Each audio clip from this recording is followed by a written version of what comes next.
Welcome you all for Super Learning classes. So we have started the chapter thermodynamics. In that we have discussed yesterday till we completed calorimetry concepts. So before starting today the concepts of thermodynamics, the last one point we will discuss. So in this important point of this one also, if m grams of ice or m grams of steam at 100 degrees is mixed with m grams of ice at 0 degrees Celsius. Are you getting that? Which one mixing? So in a bowl mixing the steam and ice. Steam temperature is of 100 degrees and ice temperature is of 0 degrees Celsius. So what happens first? Steam will be condensed. When it is converted into water, the steam will releases the heat. So that heat will be utilized by which one? Ice. Are you getting it? So that will be utilized by ice. Then what about ice? So ice will be, so it will convert into water. So first point is this, the final temperature of mixture. Final temperature of mixture. The mixture final temperature will be 100 degrees only. And one more important point you need to remember, whenever we are mixing 2 or more liquids or 2 or more substance, the temperature of the mixture will be greater than or equal to, so least temperature of the cold body, and it is so less than or equal to, so temperature of the hot body.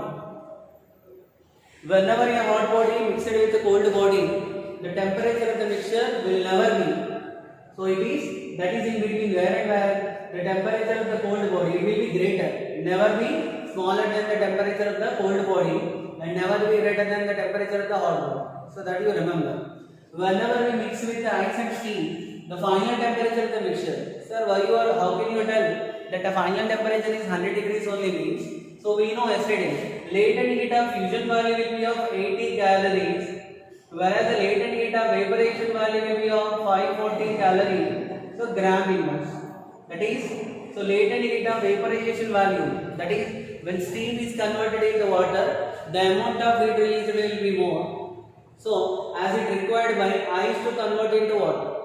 Are you getting it? So, that's why the final temperature of mixture will be of 100 degrees Celsius. And one more important point is, so what is the mass of the steam?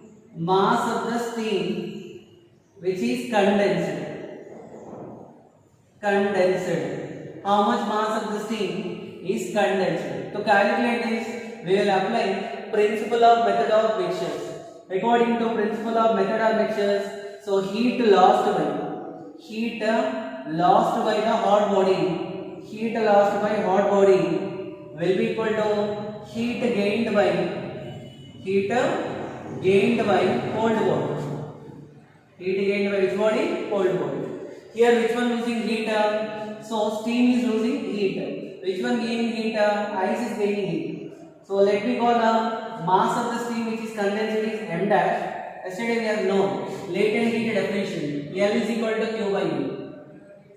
Whenever steam is converted into water or water is converted into steam at constant temperature, heat is called as latent heat. So that latent heat value given by, so m dash into what is the latent heat of vaporization value now will be equal to, where m dash is the mass of the steam which is condensed, will be equal to, so first what is the heat given by the steam utilized by the ice to convert into water. So amount of heat required to convert into water given by m into latent heat of fusion value.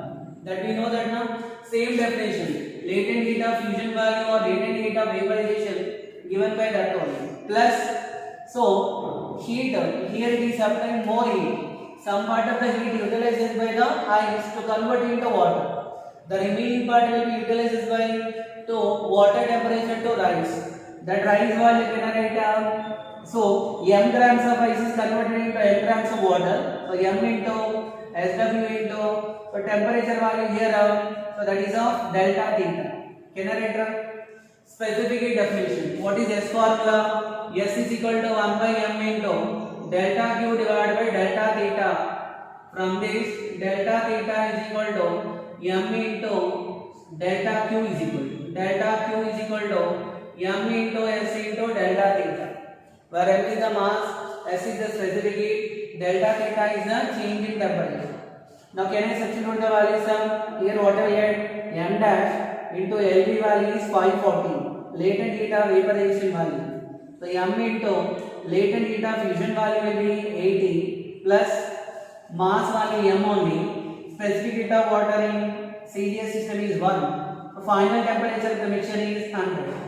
So what I get here, m dash into 540 will be equal to, this is 100 plus 80, that is 180 into m.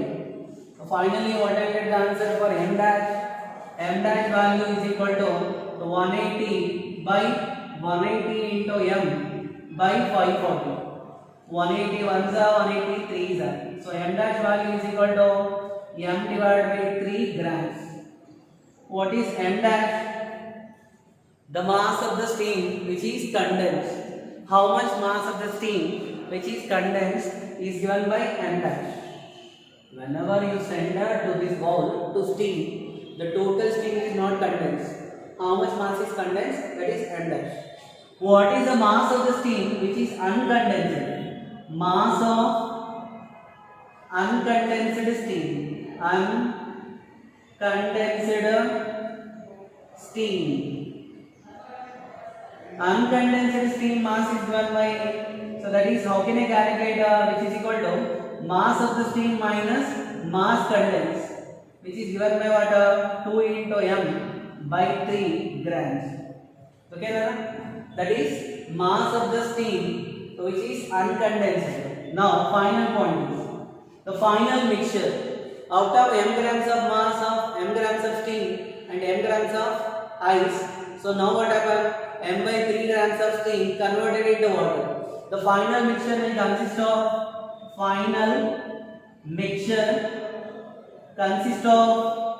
so how much mass?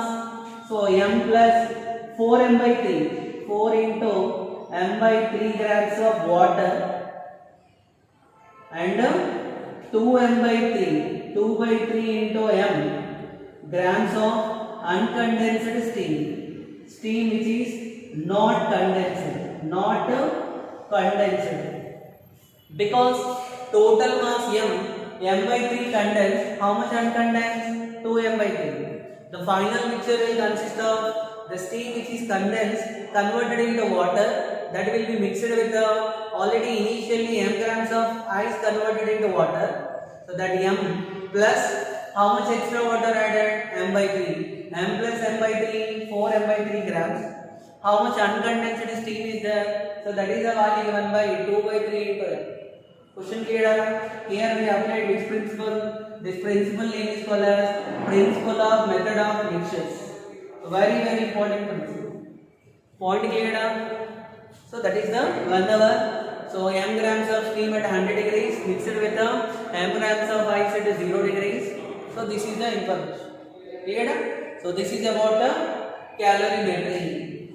Now after completion of the calorimetry concepts, we will continue the concepts of thermodynamics. Both are not separated, so both are together only, but I am showing it as two separate parts. Now I completed which one now? So I completed calorimetry. Now let me continue for, so which one? Thermodynamics.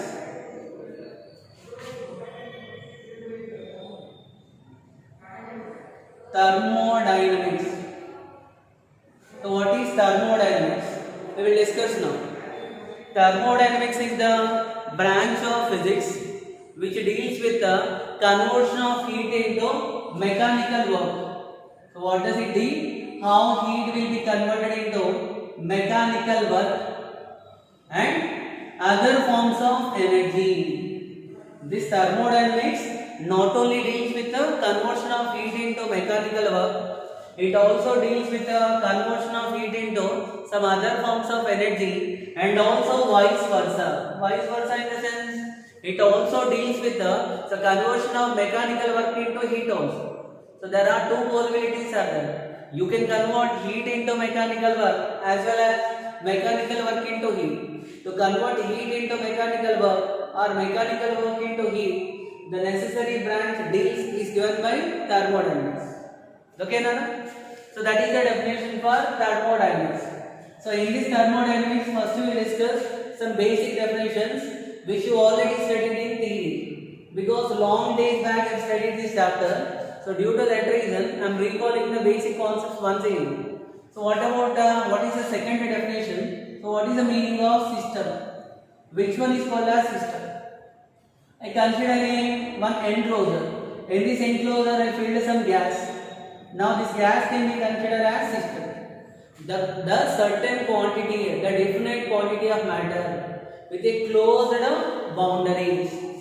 So where you should put with a closed boundaries is called as what? A system. Any quantity of matter, certain definite quantity of matter with a closed boundary is called as what? System. And what is the meaning of surroundings? Surrounding means the things which are outside the system. So when I consider this is system, so outside what are the things are there? So they are called as what are surroundings. The anything which is there outside the system is called as what are surroundings. Okay, Nana? So that is for system and surroundings. In thermodynamic system, the types of system. In thermodynamics, so there are three types of systems are there. They are given by, the first one is so open system. Open system. When a system is called as open system, a system is called as open system if there is a exchange of matter and also energy. There should be energy and matter exchange between the system and surrounding. So that system is called as open system. The second one is given by closed system. So when we can call one system as a closed system, in a system there is only a transfer of energy but not matter between the system and surrounding. Such a system is called as only a closed system. Here which is not transferred, matter is not transferred. Whereas in open system, both matter and energy will be transferred between the system and surrounding. In closed system, only energy is transferred but not matter. And whereas the third one is given by isolated system. So what is the meaning of isolated system? The system in which neither matter or nor energy can be transferred between the system and surrounding. Here there is no exchange of matter and no exchange of energy between the system and surroundings. Such a system is called as isolated system. It is isolated. So that is system and the surroundings will not have any contact. There is no, so energy will be transferred and matter will be transferred between the system and surrounding. Such a system is called as isolated system. These are the three types of system. A thermodynamic system may be an open system or closed system or isolated system. So after coming to know the types of system, the next one is what is the meaning of thermodynamic variables? Or before dealing with thermodynamic variables, what is the meaning of thermal equilibrium? When a system is said to be in thermal equilibrium, a system is said to be in thermal equilibrium if temperature of the system is same as that of surrounding. If the temperature of the system is 100 degrees, surrounding temperature also 100 degrees, then the system is in thermal equilibrium with the surrounding. When I can call the two systems are in thermal equilibrium, to call the two systems are in thermal equilibrium, the temperature of the two systems should be same. Then the two systems are said to be in thermal equilibrium. So, what is the meaning of mechanical equilibrium? When a system is said to be in mechanical equilibrium. To call a system in mechanical equilibrium, there should not be any excess forces. So, between the system and surrounding, should not be any excess forces. What does to mean tell is the pressure of the system same as that of the surrounding. So then you can call the mechanical equilibrium. In mechanical equilibrium, unbalanced forces between the system and surrounding so will not be there. Similarly, when a system is said to be in chemical equilibrium. So to call for a system in chemical equilibrium, the necessary condition is so chemical equilibrium. The chemical composition of the system everywhere should be same. So then the system is said to be in chemical equilibrium. Why we need to discuss these three things? So thermal equilibrium, mechanical equilibrium and chemical equilibrium. When a system is said to be in thermodynamic equilibrium, to call a system is in thermodynamic equilibrium, it should be in thermal equilibrium, it should be in mechanical equilibrium and also it should be in chemical equilibrium. If these three conditions are satisfied means the system is said to be in thermodynamic equilibrium. Thermodynamic equilibrium. Understood? Whenever if I tell a system is in thermodynamic equilibrium, it should be in thermal equilibrium and also mechanical equilibrium and also in chemical equilibrium. That is the condition for thermodynamic equilibrium. After this thermodynamic equilibrium, so what are the thermodynamic variables? Thermodynamic variables. Generally, the state of the system, thermodynamic system state, the state of the thermodynamic system, state of the TD, thermodynamic system can be represented by certain macroscopic quantities like pressure, volume, temperature, entropy, enthalpy, etc. These variables are these quantities which will represent the state of thermodynamic system. So these quantities are called as thermodynamic variables. Which one? Thermodynamic variables. Even after temperature, what I told, entropy. Even entropy also one thermodynamic variable. Enthalpy. That entropy, enthalpy you will get in chemistry more. So for us, mainly we will focus on pressure, volume, temperature. Are the thermodynamic variables. After thermodynamic variables, what is the meaning of thermodynamic process? So thermodynamic process. When a process is said to be going on, in a thermodynamic process, so any parameter, any thermodynamic variable, either pressure or volume or temperature will changes with the time. If these variables are changes with the time, such a process is called as thermodynamic process. Which process? Thermodynamic process. Regarding there are several thermodynamic processes are there. Isothermal, adiabatic, isobaric, that we will discuss. So later, now only I told you the definition of thermodynamic process. So after completion of the thermodynamic process, what is the meaning of cyclic process? When a process is called as cyclic process. In this cyclic process, what happens? So system will undergo many changes. After going to the many changes, what happened to the system will be traced back, will be bring back to its initial position, to its initial state. The first system was taken from state A to B, again traced back from B to A. So this is one complete cycle. Such a process called as cyclic process. So after completion of the cyclic process, what is the meaning of quasi-static process? Quasi-static process. Quasi-static process is nothing but a slow process. A process which is going on infinitesimally slowly, very slowly. Such a process called as quasi-static process. In a quasi-static process, the system will be always in thermal equilibrium with the surroundings. That any process which is going on so slowly is called as what? A quasi-static process. So whereas in quick process, so what happens? The system may not be in thermal equilibrium with the surroundings. After completion of this, what is the meaning of reversible process? A reversible process.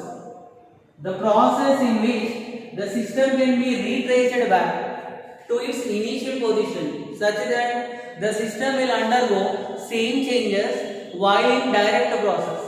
Such a process is called as a reversible process. Like in chemistry, you know there are some equations, chemical equations will be there, which are reversible and which are irreversible. So reversible means, what does it mean? When you take a compound from A to B, so you can bring from B to A also. Whereas in thermodynamics, the system can be retraced back. For example, I consider one system.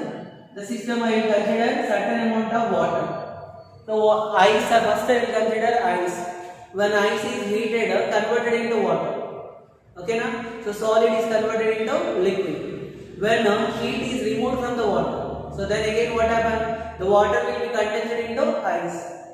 In such a process, while in direct process what happens? Ice is melted into water. Whereas in second process, water is condensed into ice. If any process, so during a process, the system can be retraced back. Okay now, such that the system will undergo same changes as the top, so it has undergone the changes in direct process. Such a process called as reversible process. But remember, for a system to be in reversible process, the process should be quasi-static. It should go very slowly. Then only it can be operated reversible. Similarly, what is the meaning of irreversible process? Irreversible process means what? If the system cannot be retraced back to its initial state, such a process is called as irreversible process.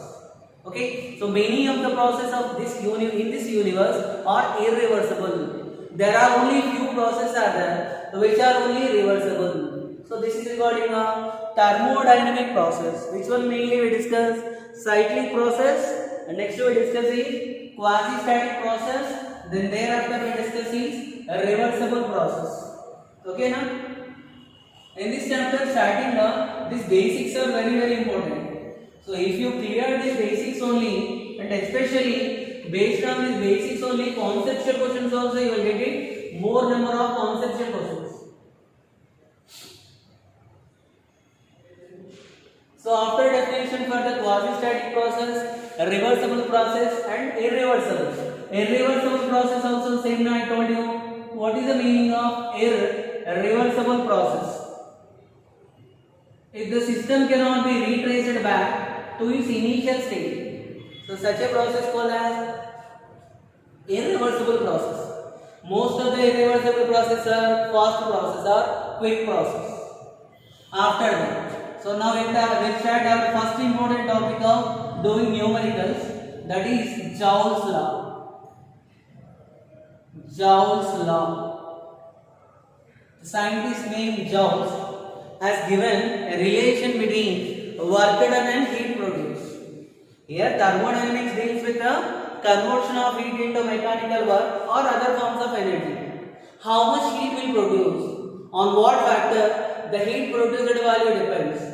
The amount of heat produced directly proportional to the work done. If you do more work, more heat will be produced. To take the example of rub your hands, when you keep on rubbing your hands, so then heat will be generated. If you rub hand fastly and for a long time, so you can generate more heat. When you rub your hands for a less time, you can generate less heat. So what does it mean? The amount of heat generated depends upon the amount of work done. So according to this Joule's law, the amount of work done by amount of heat produced will be always constant, and this constant value equal to J, where J called as mechanical equivalent of heat. So this is mechanical equivalent of heat. Okay now? From this, so this is the statement of Joule's law. Joule's law states that the amount of work done by the amount of heat produced will be always constant. That constant value will be equal to, so mechanical equivalent of heat. Whereas the J value will be 4.2. In SI system, the value of J is, so J value is very important. So J value depends upon which one? So J value depends upon system of units. In which system you are considering, so that system is very important. Whether you are measuring the heat in calorie in a CGS system, whether you are measuring the heat in a SI system, that is very important. So for SI system the value of J value different, whereas for the CGS system also value will be different. Generally we know 1 calorie is equal to 4.182 joules. Okay now, 1 calorie value will be equal to how much? 4.182 joules. Remember, whenever W is measured in which one? So if work done is measured in SI system and Q also, heat also measured in SI system. So the value of J in SI system, so J value equal to 1. Whereas in CGS system, so value of J, so in CGS system, heat will be measured in calories. The value of J in CGS system is 4.2. So 4.2. Whenever you are doing numericals, so this one you should remember compulsory. This chapter numericals, so conversions are very important. Okay now. So this is regarding Joule's law. After completion of this Joule's law, now we'll see some applications which are based on this Joule's law. Joule's law applications. Each and every application can be asked as one question.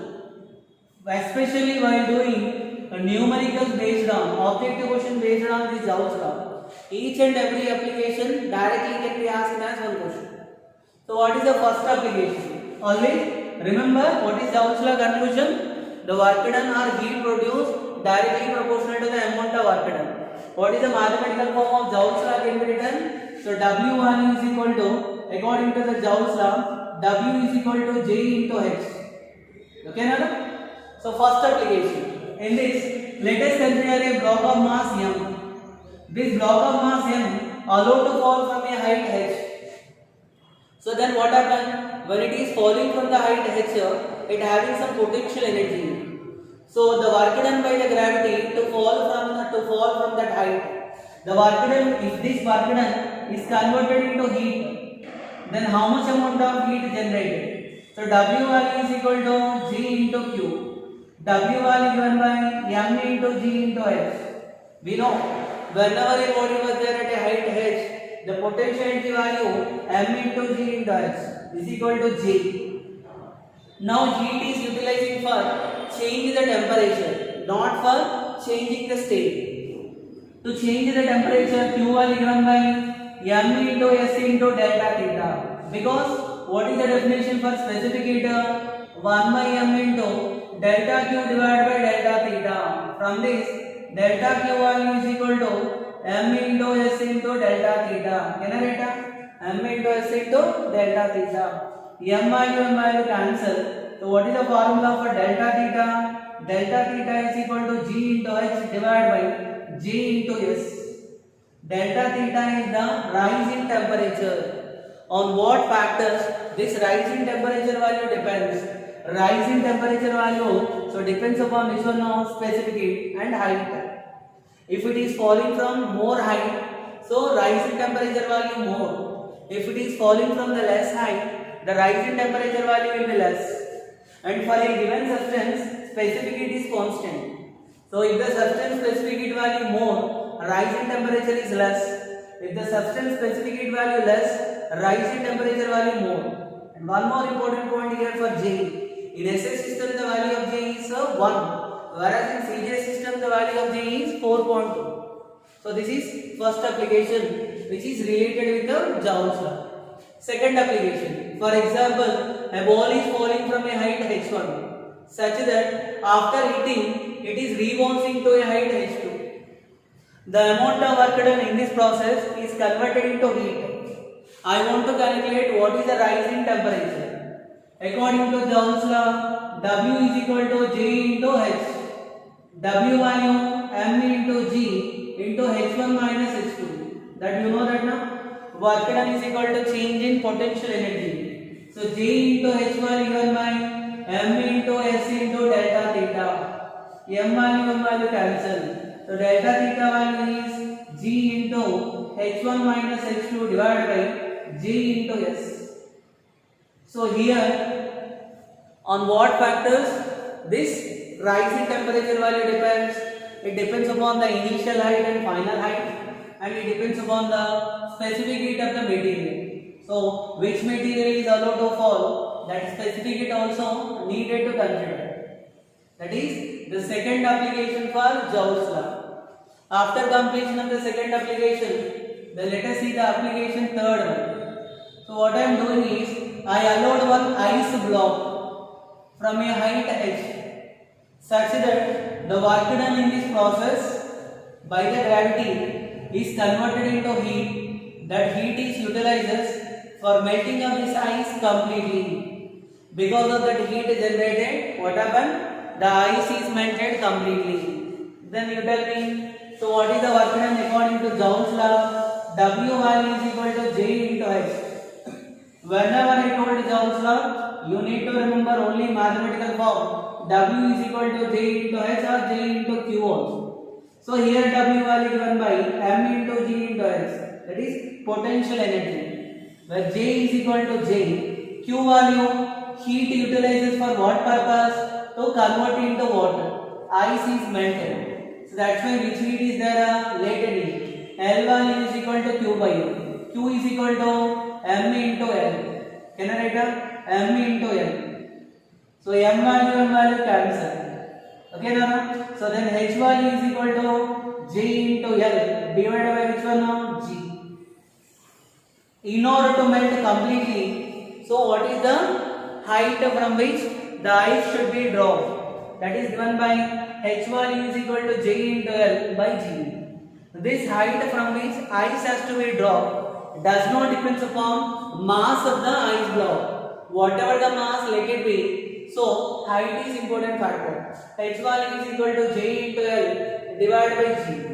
In this only, if only not complete mass of the ice is melted, only 1 by nth of the mass is melted. If 1 by nth of the mass of the ice, 1 by nth of mass is melted, there I consider total mass is melted. If 1 by nth of the mass is melted, that time what I will get? So which can be written as, according to the Joule's law only, if 1 by nth of the mass of the ice is melted, so then you see what can I write? According to Joule's law, W value is equal to J into H. So W value is M into G into H. J value is how much here I should write? M into Q now. Okay, no problem. So Q value is M into N. But M value, how much ice melted? M by N. Into which one now? L. M value cancel. Then H value J into L by G into N. Understood? Here total mass is not melted. Only 1 by nth part of the mass of the ice is melted. Then you can write this. Okay now? So this is third application. So next one is fourth application. In this fourth application, so what a block is there. So this block of mass M moving with the velocity v. So this block is suddenly stopped such that the work done, so to stop the block, is converted into heat. Then what is the rise in temperature of the block I want to calculate. Whenever you want to calculate a rise in temperature, by knowing the work done, you can apply the Joule's law. W is equal to J into Q. So W value given by here work done is equal to change in kinetic energy. 1 by 2 into M into V square is equal to J into Q value. So Q value given by, so that heat supply utilizes for change in temperature. That's why M into S into delta theta. M value cancel. So what is the value of delta theta? Delta theta value is V square divided by 2 into J into S. This is the expression for rise in temperature. The rise in temperature value depends upon velocity of the block. If the block is moving with high velocity, so temperature rise will be more. Otherwise, it is less. So this is point number 4. Fifth one. So let me consider one bullet. Bullet of mass small m moving with a velocity v such that the bullet is embedded into a block. So that is, in order to, so after embedding, the bullet was melted. Then in order to stop the bullet, we need to do one. If the total work done is converted into heat, that heat utilizes for melting of that bullet. So then let us see here what is the work done value. W is equal to J into Q. So W value given by 1 by 2 into m into v square. So this amount of work done was converted into heat. So that heat is utilized in two methods. One is for rising the temperature of that metal. First that metal temperature should rise until it will melt. Okay now.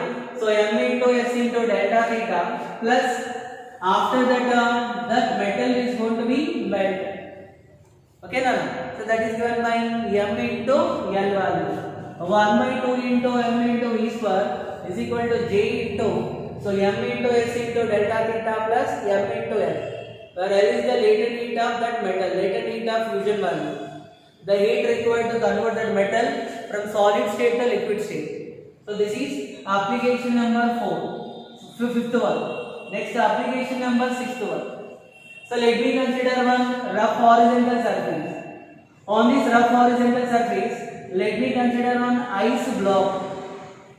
Ice block of mass m, small m. So this block is dragging on this rough surface by a distance d.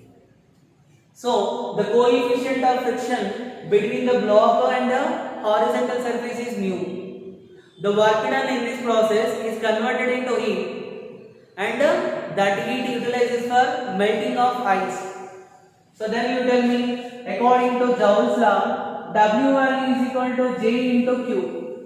Here W value given by force into displacement will be equal to J into, so heat is utilizing for melting of ice. Force is here force needed to apply against the friction. So then what can I write? Frictional force now. So frictional force value given by, so mu into m into g into distance mode is d will be equal to j into, can I call the mass of the ice melted is m dash. Total ice mass is m and mass of the ice melted is m dash. So what can I write? M dash into L. From this, what is the value of m dash value? M dash value mu into m into g into d divided by how much of j into L. This is the mass of the ice which is melted. If the total mass is melted, first m is equal to m dash, what is the distance by which the ice has to be dragged? So in order to drag, if m is equal to m dash, the value of d given by j into L divided by, so mu into m into, so m value cancel now, mu into g. So this is the formula, the distance by which the ice has to be dragged in order to melt completely. The distance value given by this. And this is regarding some applications of Joule's law. What is Joule's law? The ratio of work done by heat produced will be always constant. Okay, Nara? These are the applications. Okay? So this is about today this class. In the next class we will start first law of thermodynamics. Okay, na? Thank you.